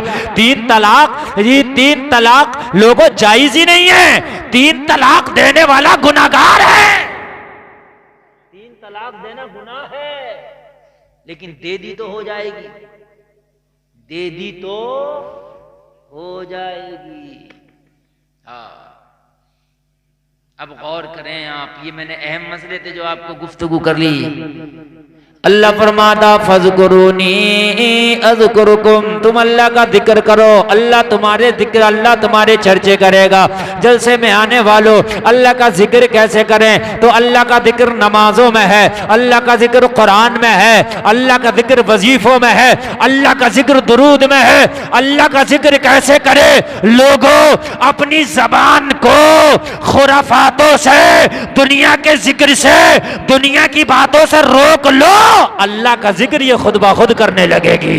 नारे तकबीर, नारे रिसालत, नारे गौसियत, मसलके आला हजरत फैजाने मुअज़्ज़मी मुफ्ती गुलफाम रज़ा रामपुरी। नारे तकबीर, नारे रिसालत। सुभान अल्लाह। सुनो, बिल्कुल तुम्हारे मतलब की बात आ रही है। सुनो, अल्लाह का जिक्र खुद ब खुद करने लगेगी। अगर अपनी जबान को झूठ से बचा लो, अपनी जबान को चुगली से बचा लो, अपनी जबान को तकलीफ से बचा लो, तो तुम्हारी जबान अल्लाह का जिक्र खुद ब खुद करने लगेगी। लोगों गुस्सा आए तो फैसला ना लो, बात यहां से चली। गुस्सा आए तो फैसला ना लो, कोई भी फैसला हो ना लो, मना कर। जब गुस्सा ठंडा हो जाए तो फैसला लो। अगर आपको गुस्सा आ जाए तो अगर खड़े हो तो बैठ जाओ, बैठ के गुस्सा कम हो जाता है। बैठे हो तो लेट जाओ, लेट के गुस्सा कम हो जाता है। और अगर लेट के भी गुस्सा खत्म ना हो तो गुस्सा एक आग है, आग में पानी डालो तो आग बुझ जाती है, इसलिए हुक्म है कि वुजू कर लो। अगर गुस्सा ठंडा ना हो रहा तो क्या कर लो? वुजू कर लो, इंशाअल्लाह गुस्सा ठंडा हो जाएगा, आग ठंडी हो जाएगी। ओ जलसे में आने वालों, बैठ के गुस्सा कमाता। आपने नहीं सुना होगा कि बैठे बैठे लट्ठे चल गए, सुना? खड़े खड़े चलते, बात है कि नहीं है? किसी भी गांव में चले बैठे बैठे लट्ठे। अच्छा, मेरी बात अच्छा है कांटे की कि नहीं है कि नहीं? अगर बैठा होगा तो खड़ा हो जाओ, फिर झगड़े होंगे, है कि नहीं है? और लेटे लेटे तो मुक्का भी ना चलता, लट तो लट, बात है कि नहीं है? तो इसलिए खड़े हो तो बैठ जाओ, बैठे हो तो लेट जाओ। मगर मैंने देखा हल्के हल्के बातें हो रही हैं तो लेटा तो बैठ गया, बैठा तो खड़ा हो गया, और फिर जब भी घूसा चल जाता। यही काम करा मेरे भाई। समझ रहे हैं आप? बैठ के नहीं होता। हमारे इलाके में ज्यादा चारपाइयों और पाइयों का माहौल है। इधर तुम चले जाओ इंडिया में, इधर महाराष्ट्र में जाओ, कर्नाटक में जाओ, ज्यादातर लोग जमीन पे बैठते हैं, जमीन पे ही सोते हैं। हाँ, ऐसे लिंटर पे, जमीन पे ही, फर्श पे ही सोते हैं। आसानी है, जमीन पे रहोगे तो दिमाग आपका ठंडा रहेगा, जमीन से आपका अर्थ रहेगा। हाँ, जमीन से आपका अर्थ रहेगा। गुस्से में कभी फैसले न लो। हजरत अबू बकर की बेटियां हजरत आयशा, सुनिए अब आपके मतलब की तकरीर शुरू हो रही है। हजरत आयशा सरकार की बीवी हैं। एक दिन बड़े खुश हुए नबी अपनी बीवी आयशा से, कहने लगे आयशा जो चाहो मांग लो, तुम्हें आता कर दिया जाएगा।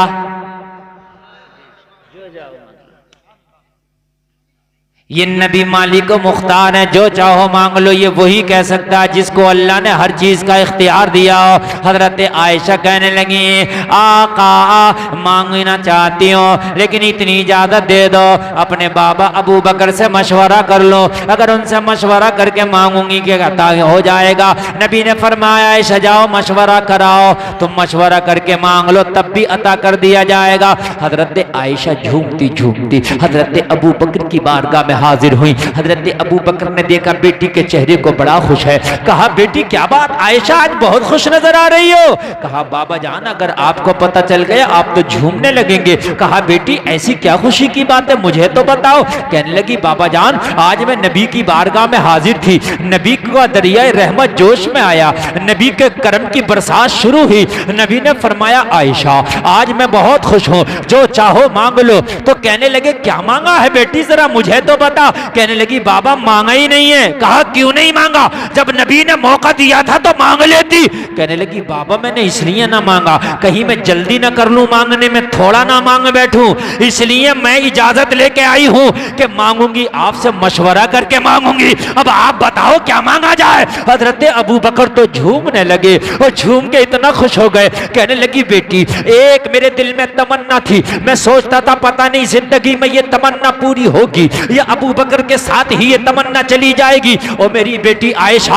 आज तो तुमने मेरे पास आके मेरे दिल की तमन्ना को पूरा कर दिया है, मेरी ख्वाहिश को पूरा कर दिया है। मेरे दिल में एक ही तमन्ना हमेशा लगी रहती थी और मैं सोचता था या अल्लाह ये तमन्ना अबू बकर की पूरी होगी कि नहीं होगी। कहने लगी, बाबा जान उसी तमन्ना को बताओ, नबी की बारगाह में जाके वही पूछ लिया जाएगा। ए जलसे में आने वालों, हजरत अबू बकर कहते हैं, बेटी सुनो, मैंने नबी को मक्का में देखा, मक्का की जिंदगी को देखा, नबी को मदीना में देखा, मदीना की जिंदगी को देखा, नबी को ओहद में देखा, ओहद की जिंदगी को देखा, नबी को बद्र में देखा, बद्र की अदाओं को देखा, नबी को खाते देखा, खाने की अदाओं को देखा, नबी को पीते देखा, पीने की अदाओं को देखा, नबी को चलते देखा, चलने की अदाओं को देखा, नबी को मुस्कुराते देखा, मुस्कुराने की अदाओं को देखा, नबी की खलवत को देखा, खलवत की अदाओं को देखा, नबी की जलवत को देखा, जलवत की अदाओं को देखा।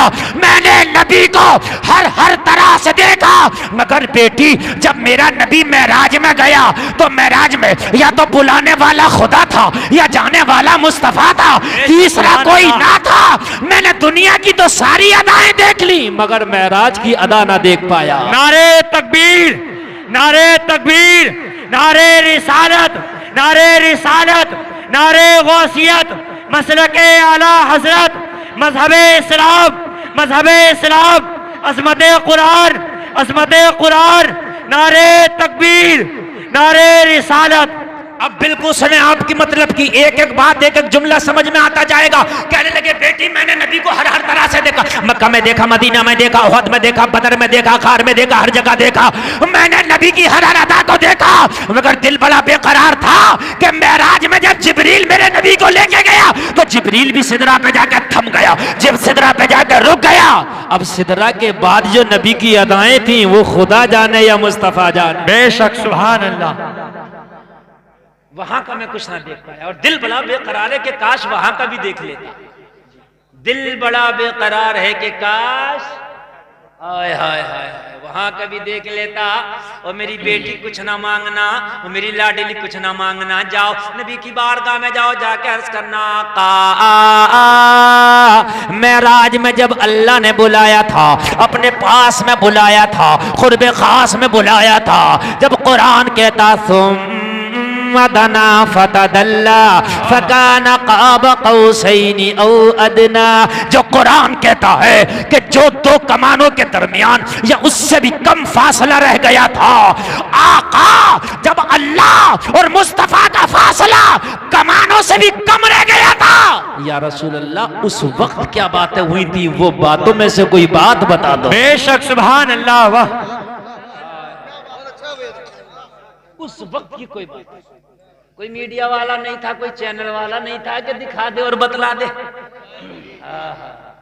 न प्रिंट था न कोई था। जिब्रील जाने वाला फरिश्ता, ले जाने वाला फरिश्ता भी सिदरा पे जाकर रुक गया, वो भी आगे ना बढ़ पाया।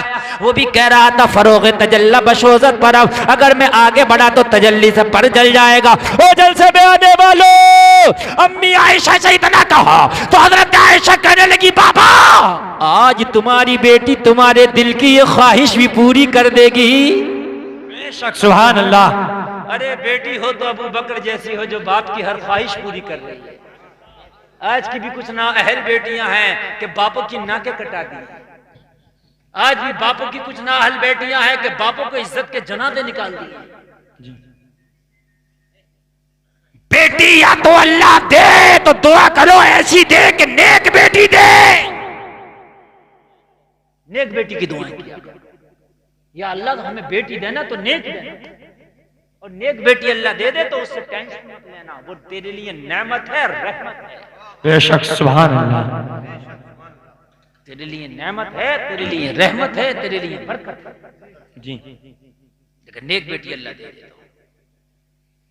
हजरत अबू बकर की बारगाह में अम्मी, हजरत अबू बकर की बारगाह में अम्मी आयशा मुस्तफा की बारगाह में हाजिर हो गई। नबी ने फरमाया मशवरा हो गया आयशा? अर्ज करने लगी या रसूलल्लाह मशवरा हो गया तो फरमाया फिर मांग आयशा मांग, मैं अता कर दूं। आज तेरा नबी अता करने पे बैठा है। अम्मी आयशा करती हैं आका मुझे कुछ नहीं चाहिए, मेराज में जो रब ने आपको बुलाया और काबा कौसैन और अदना की मंजिलों में रखा, उस वक्त अल्लाह ने आपसे क्या बातें की थी, उन बातों में से कोई बात बता दो। बेशक सुभान अल्लाह।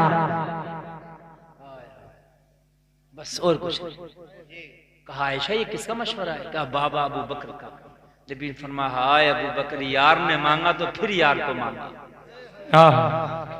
है ना। अगर आज की कोई होती तो सोना चांदी रानी हार मांगती कि मुझे ये हार दिला दो, सोना चला दो, देवर जेवर दिला दो। लेकिन करीम मुस्तफ़ा की प्यारी बीवी अम्मी आयशा कहती हैं आका जब मेराज में आपसे रब ने बातें की थी वो किसी को पता नहीं, उसमें से कोई बात बतला दो। वाह। नबी ने फरमाया आयशा वो राज का मामला है, अगर बताया तो राज गया। अम्मी आयशा कहती हैं बताया तो राज गया, और अगर आपने नहीं बताया तो बात गई। वाह। आपने कहा था जो चाहो मांगो जी। अब या तो बात रखी जाए या राज रखा जाए। आय हाय। नबी फरमाते आयशा बात रहेगी, इसलिए कहे कौले मोहम्मद कौले खुदा, फरमान न बदला जाएगा, बदलेगा जमाना लाख मगर कुरान न बदला जाएगा। सुभान अल्लाह। बात रहेगी। अम्मी आयशा कहती हैं फिर बताएं। नबी ने बताना शुरू किया आयशा मेराज में जब मेरे मौला ने मुझे बुलाया और जब काबा कौसैन और अदना की मंजिलों में मुझे बुलाया तो उस वक्त बहुत सी राज और न्याज की बातें हुई थी। मैं सारी बातें नहीं बतला सकता, लेकिन एक बात की तूने डिमांड की आयशा तो वो बात सुन लो, और लोगों तुम भी सुन लो, वो बात तुम्हारे लिए भी है। मेरी तकरीर का उन्वान ये है, मेरी तकरीर से बिल्कुल लिपटी हुई और मेरी तकरीर से बिल्कुल जुड़ी हुई है बात है। और जलसा वालो जरा सुनो। हजरत आयशा हजरत मेरे नबी हजरत आयशा से फरमाते हैं ओ आयशा अल्लाह ने जब मुझे मेराज में बुलाया था बहुत सारी बातें की थी, उन सारी बातों में मुझसे एक बात ये बतलाई थी कि मेरे हबीब अगर तुम्हारी उम्मत में कोई किसी का टूटा हुआ दिल जोड़ देगा तो मैं वादा करता हूं दिल जोड़ने वाले को मैदाने महशर में हिसाब ही नहीं लूंगा, उससे बेहिसाबो किताब के उसे जन्नत अता कर दूंगा। नारे तकबीर, नारे तकबीर, नारे रिसालत, नारे रिसालत, मजहबे इस्लाम, मजहबे इस्लाम, अजमत कुरान, अजमत कुरान, नारे तकबीर। अल्लाह मैं उससे हिसाब ही नहीं लूंगा, बेहिसाबो किताब के जन्नत दे दूंगा। कितनी बड़ी बात है। अगर किसी ने किसी का टूटा हुआ दिल जोड़ दिया अल्लाह उससे हिसाब ही नहीं लेगा। बेशक सुभान अल्लाह। बड़ी बात है। लोगों इससे बढ़कर क्या होगा तुम्हारे लिए? हजरत अबू बकर ने इतना सुना तो चीख निकल गई, चीखें मार मार के रोने लगे।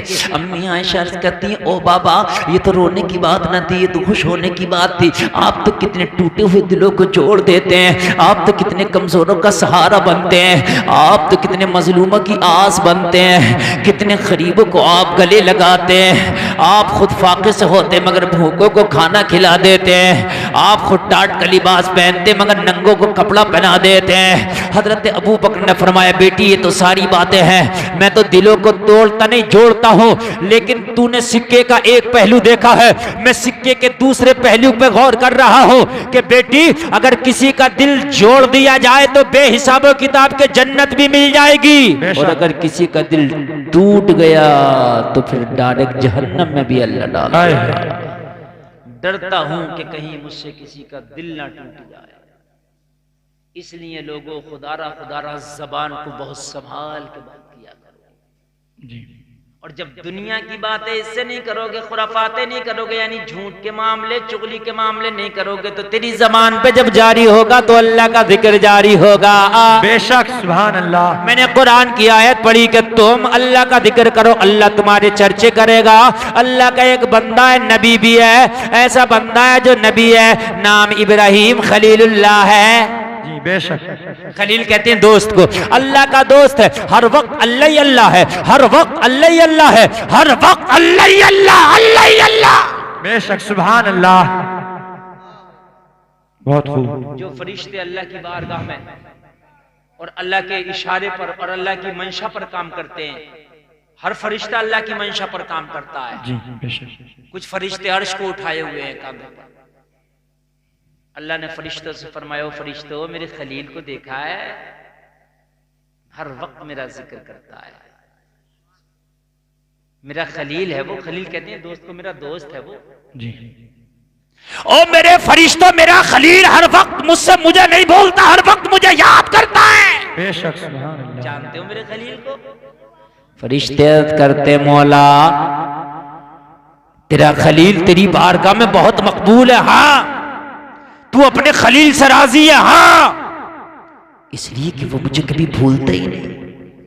एक फरिश्ता अर्ज करता, मौला अगर तेरी इजाजत हो तो तेरे इब्राहिम का मैं इम्तिहान ले लूं, इम्तिहान ले लूं? रब ने फरमाया, जा इजाजत है ले ले। और इम्तिहान सबके नहीं लिए जाते, इम्तिहान उन्हीं के लिए जाते जिन्होंने कुछ तैयारियां की हो जी। बेशक हक है। जिसने तैयारी ना की हो वो तो इम्तिहान में फेल हो जाते। हजरत इब्राहिम का इम्तिहान लेने के लिए फरिश्ता आया और आसमानों से दुनिया में आया, तो हजरत इब्राहिम अपने मकान में नहीं, अपने घर में नहीं, हजरत इब्राहिम बकरियों का रेबल लिए हुए जंगल में बकरियां चरा रहे हैं। हजरत इब्राहिम की बकरियां चर रही है और हजरत इब्राहिम अपने अल्लाह को पुकार रहे हैं, अल्लाह अल्लाह अल्लाह। फरिश्ता आया और आके देखने लगा कि इब्राहिम का इम्तिहान लेना है, लेकिन इम्तिहान लें तो कहां से लें, इम्तिहान लें तो कैसे लें? इब्राहिम तो पहले से ही अपने मौला को याद कर रहा है, अल्लाह अल्लाह कर रहा है। इम्तिहान लिया जाए तो उसका लिया जाए जो अल्लाह से गाफिल हो, ये तो अल्लाह को पहले से ही याद कर। बेशक सुभान अल्लाह। हजरत इब्राहिम अल्लाह अल्लाह अल्लाह अल्लाह, चर रही है इब्राहिम अल्लाह अल्लाह, बकरियां चर रही हैं इब्राहिम अल्लाह अल्लाह।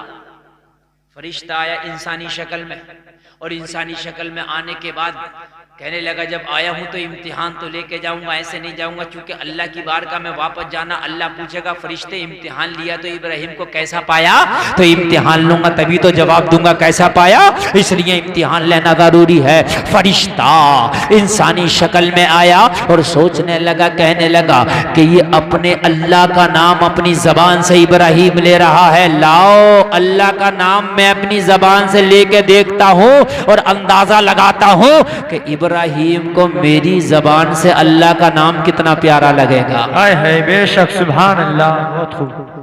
महबूब का नाम तो किसी की जबान पे भी आ जाए प्यारा ही लगता है। बेशक।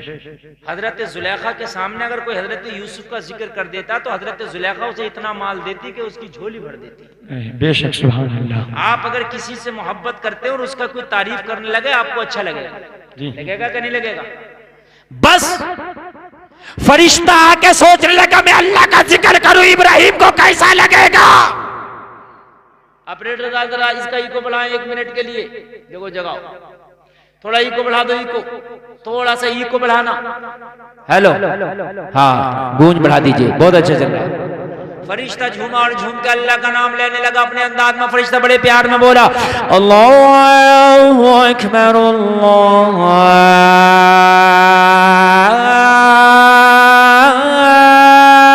अकबर। इसने अल्लाह का नाम लिया और लेके फरिश्ता निकलने लगा, जाने लगा। हजरत इब्राहिम ने निगाह उठा के देखा, कौन है जंगलों में जो मेरे महबूब का नाम लेता है, बेशक कौन है जो सहराओं में अल्लाह के नाम को बुलंद करता। देखा कि कोई अजनबी है, नाम लेके जा रहा है। हजरत इब्राहिम ने इसका दामन पकड़ लिया और दामन पकड़ के फरमाया, ओ अजनबी, तूने मेरे महबूब का नाम लिया, तेरी जबान से बड़ा प्यारा लगा, लेकिन तू जा रहा है, दिल बेकरार है, तूने दिल के तारों को छेड़ दिया है, ऐसे ना जा। जाते जाते एक बार और मेरे महबूब का नाम सुनाता जाए। है बेशक, सुभान अल्लाह। ऐसे ना जा, एक बार और सुना दे। चूंकि अच्छा लगा, और फरिश्ता नाम सुनाने थोड़ी आया था, ये तो इम्तिहान लेने आया था जी। बस जिस जगह लाना चाहता था फरिश्ता, वो जगह आ गई। फरिश्ता बोला, इब्राहिम नाम तो सुना दूंगा, लेकिन अब तो मैंने अपनी मर्जी से सुनाया था, अब तेरी मर्जी से सुनाऊंगा, ये बता के देगा क्या बदले में? बदले में देगा, अब नहीं सुनाऊंगा ऐसे। हाय हाय, मस्ताना तो मस्ताना है, आशिक तो आशिक। बेशक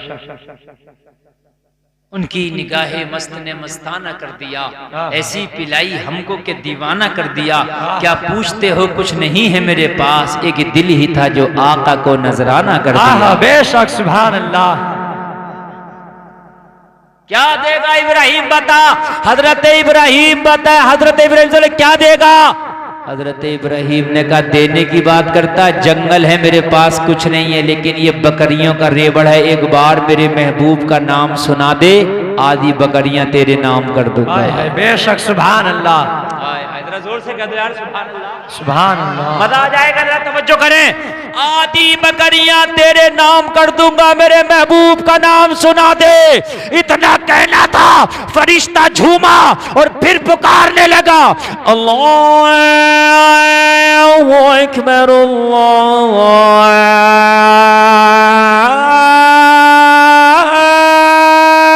अकबर, सुभान अल्लाह। नाम सुनाया और बकरिया लिया, फरिश्ता चलता बना।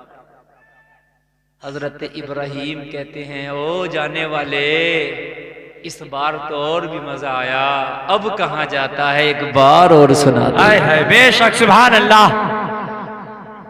ओ जाने वाले, एक बार और सुना दे, ये तो बड़ा प्यारा लगा, तूने मेरे दिल को खींच लिया, तूने मेरे दिल के तारों को छेड़ दिया, एक बार और सुना दे, एक बार और सुना दे। फरिश्ता कहने लगा, इब्राहिम अगर अब सुनाऊंगा तो अब क्या दोगे? सुना तो अब भी दूंगा, अब क्या दोगे? हजरत इब्राहिम ने फरमाया, अगर तू मेरे महबूब का नाम सुना देना तो जो आधी बकरियां रह गई हैं वो भी तेरे नाम कर दूंगा। है बेशक, सुभान अल्लाह। अगर मेरे महबूब का नाम सुना देना तो जो आधी रह गई हैं वो भी तेरे नाम कर दूंगा। लोगों, जब आधी और बकरियों का सौदा हो gaya, फिर फरिश्ता झूमा और झूम के फिर पुकारा, अल्लाहु अकबर, अल्लाहु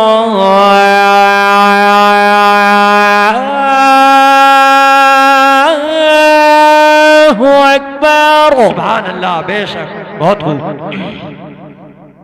पूरी बकरियां ली और चलता बना। हजरत इब्राहिम ने फिर दामन पकड़ लिया, जाता कहां है? दिल में चाहत अभी बाकी है, एक बार और सुना। क्या कहता? फरिश्ता अर्ज करता, मौला यहाँ तो लेने के देने पड़ गए, छोड़ता ही नहीं। तेरा कैसा खलील है ये, छोड़ता ही नहीं, लेने के देने पड़ गए, जितनी बकरियां थी सब दे दिया, और फिर भी कहता है कि फिर सुना दे, चाहत बाकी है, अभी और ही को बढ़ाओ, थोड़ा सा और बढ़ाओ, चाहत बाकी है, अभी और सुना दे। फरिश्ता जाते जाते कहने लगा, ओ खलील, अगर नाम सुनाऊंगा तो अब क्या दोगे? हाय हाय बेशक। सिर्फ बकरियां थी, वो आधा आधा करके 2 बार में दे दिया, अब क्या दोगे? हजरत इब्राहिम ने फरमाया, ये बकरियां अब तेरी हो गई। जी आधी आधी करके दे दिया तो किसकी हो गई? उसकी हो गई। जी ये बकरियां अब तेरी हो गई, इन्हें चराने के लिए एक चरवाहे की जरूरत है।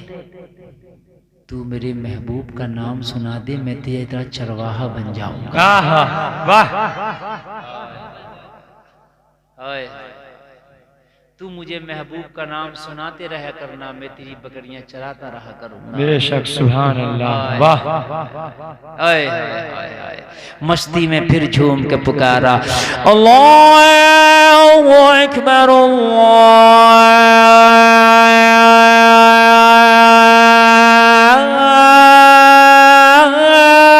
अल्लाहु अकबर, सुभान अल्लाह। फ़ज़कुरूनी अज़कुरुकुम वश्कुरूली वला तकफुरून। लोगो, तुम उस रब का जिक्र तो करो, खुदा की कसम जमाने में तुम्हारा नाम रोशन कर देगा। जी बेशक, हक है ये बात। सही बता रहा हूं। एक बात बताओ मुझे, मेरे भाइयों, जरा सच्चाई से बताना, क्या निजामुद्दीन महबूब इलाही के जमाने में कोई मीडिया था लेकिन नाम आज तक जिंदा है? जी। साबिर अलाउद्दीन कलियरी के जमाने में कोई मीडिया था, नाम आज भी जिंदा है कि नहीं? गौसे आदम के जमाने में कोई मीडिया था, नाम आज भी जिंदा है। इसलिए कि जिंदा उसका नाम रहता है जिसे अल्लाह चाहता है। बेशक। उसके हो जाओ, अल्लाह तुम्हारे चर्चे करा देगा।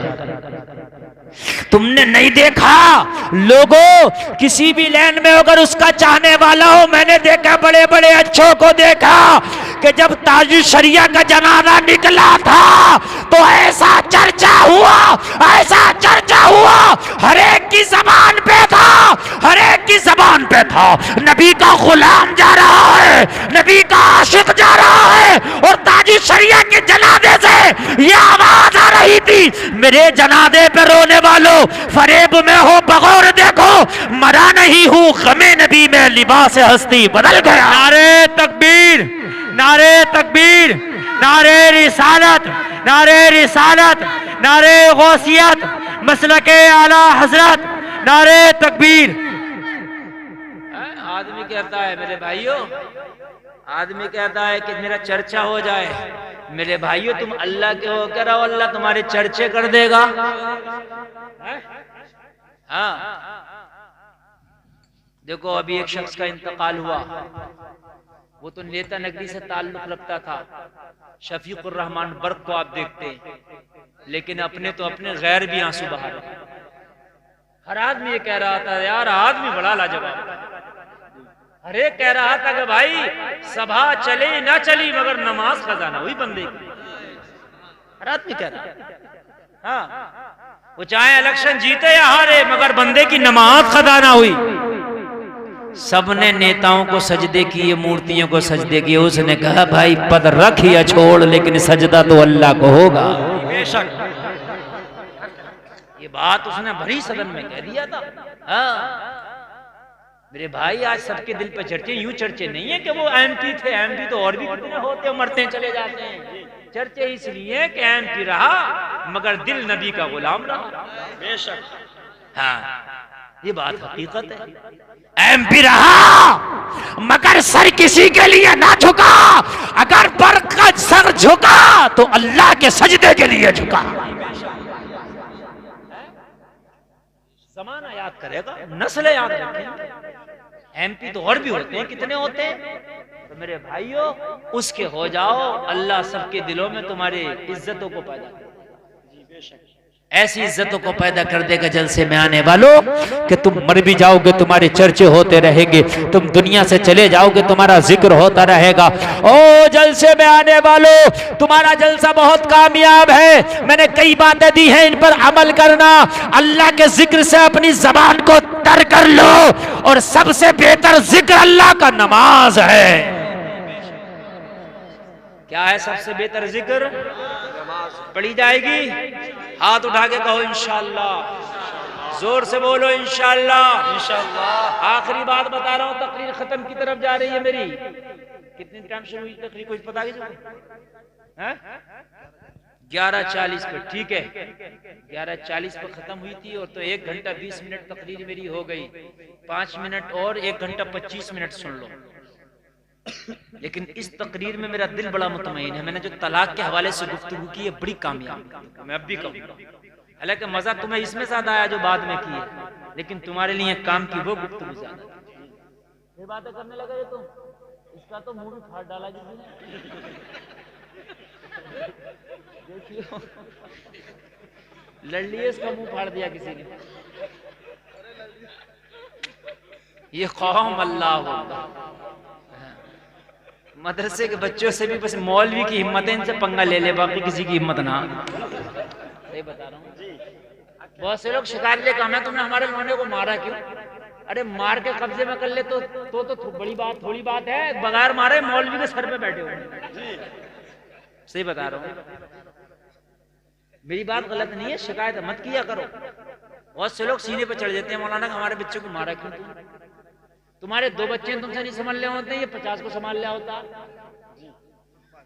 है कि नहीं? तुम्हारे 2 नहीं संभाल रहे होते हैं तुमसे, और ये 50 को संभालता है, तो इसे कहीं तो छूट दो।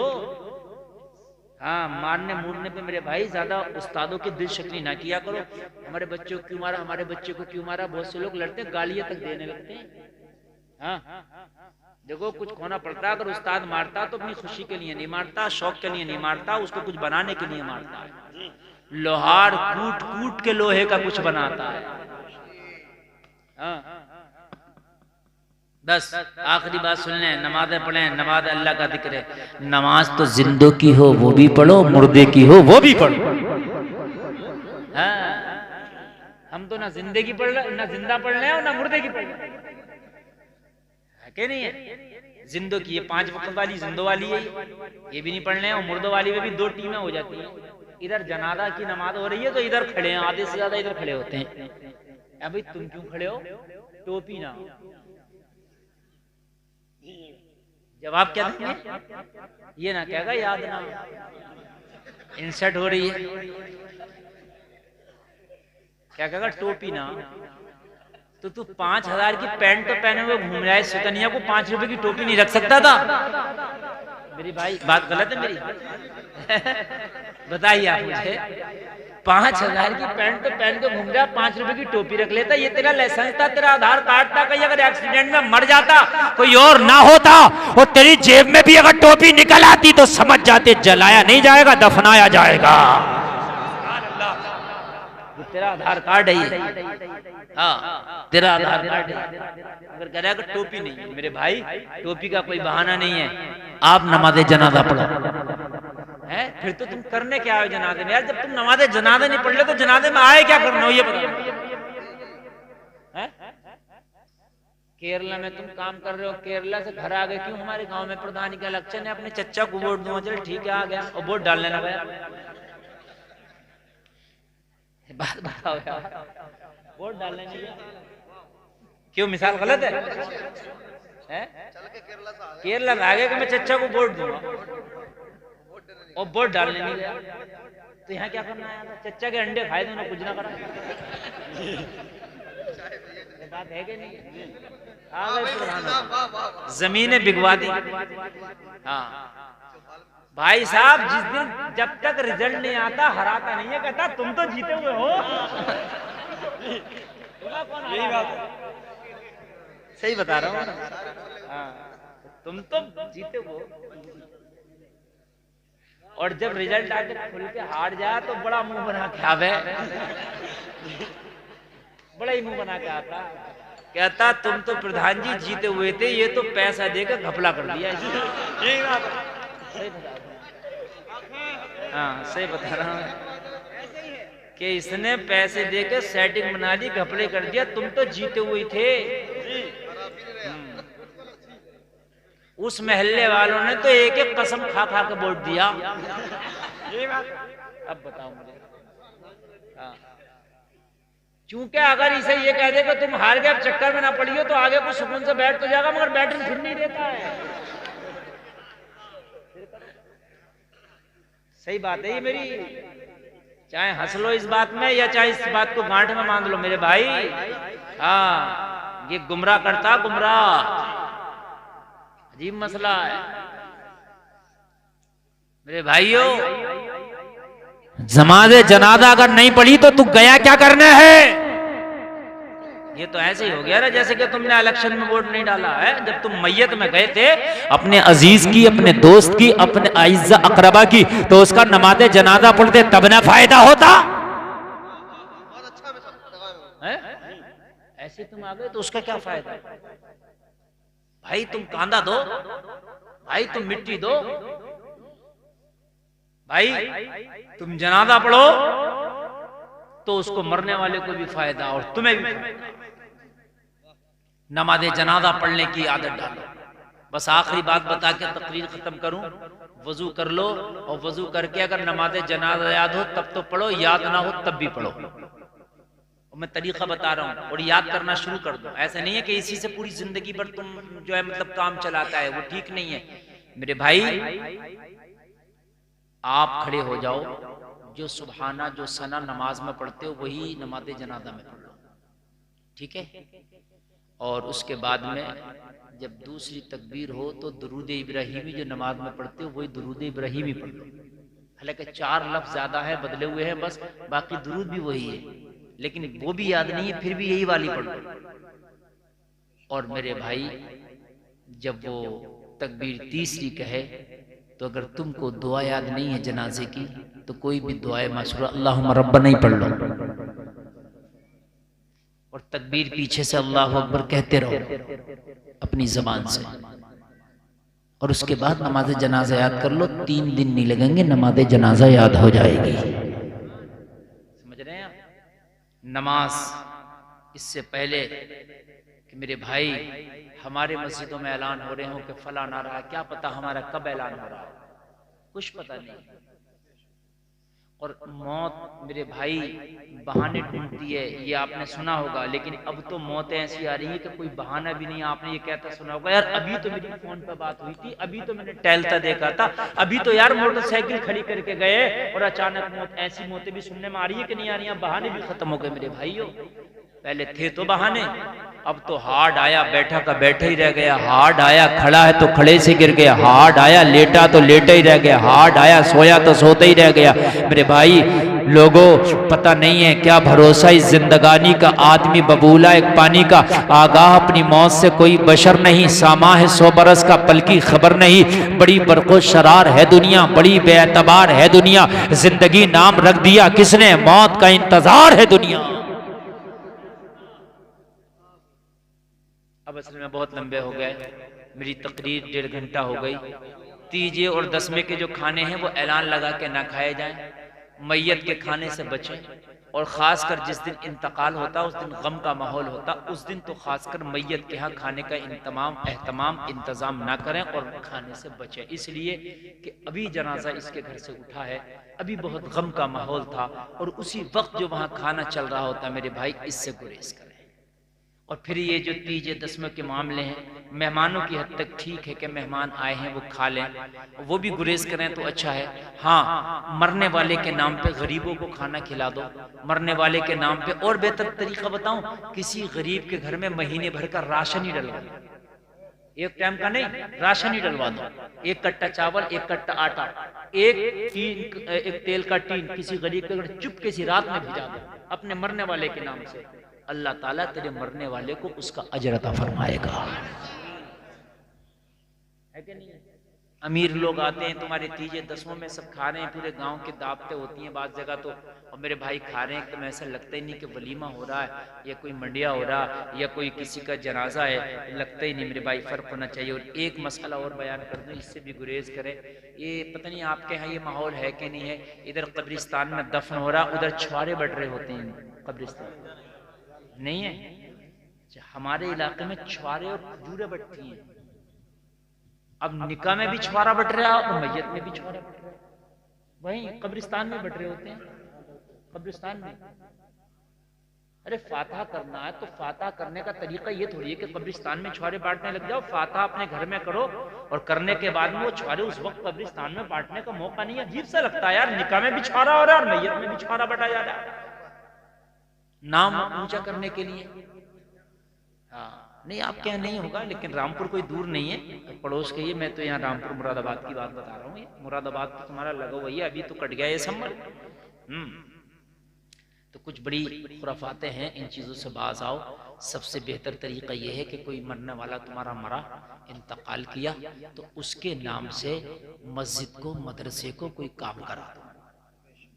ये आपके गांव में मदरसा चल रहा है, ये टूटा हुआ है, इसका ख्याल करो, इसको अच्छे से तामीर कराओ, कोई और हो उसे भी तामीर कराओ। और मस्जिद हो तो मस्जिद में भी पैसा लगा दो। जब तक मस्जिद रहेगी, जब तक मदरसा रहेगा, तुम्हारे मरने वाले को उसका सवाब मिलता रहेगा। ये सदका जारिया, उसके नाम से सदका जारिया कर। हाँ, मस्जिद में चटाइयाँ लगवा दो, मस्जिद में टोंटियाँ लगवा दो, पंखे लगवा दो, है ना। अच्छा, और इससे बेहतर, सबसे बेहतर तरीका तो यही है, मैं जो आपको बता रहा हूँ, कि अपने मरने वाले के इसाले सवाब के लिए अपने गांव के गरीबों का अंदाज़ा लगाओ, जो बहुत गरीब लोग हों, और चुपके से रात में उनके घर में राशन भिजवा दो। सबसे अफजल काम। मस्जिदों में लगवा दो, ये भी बहुत अफजल काम है, ये सदका जारिया। ये तो जब तक मस्जिद मदरसा रहेगा सवाब होता रहेगा, लेकिन भूखे को खाना खिलाना बहुत बड़ा सवाब का काम है, बहुत बड़ा, बहुत ज्यादा सवाब का काम है, भूखे को खाना खिलाना। कहने सुनने में कोई खता हुई मैं तौबा करता हूँ, अल्लाह माफ फरमाए। कलमा शरीफ पढ़े, ला इलाहा इल्लल्लाह मुहम्मदुर रसूलुल्लाह, इस्लाम जिंदाबाद, व मा अलैना इल्लल बलाग।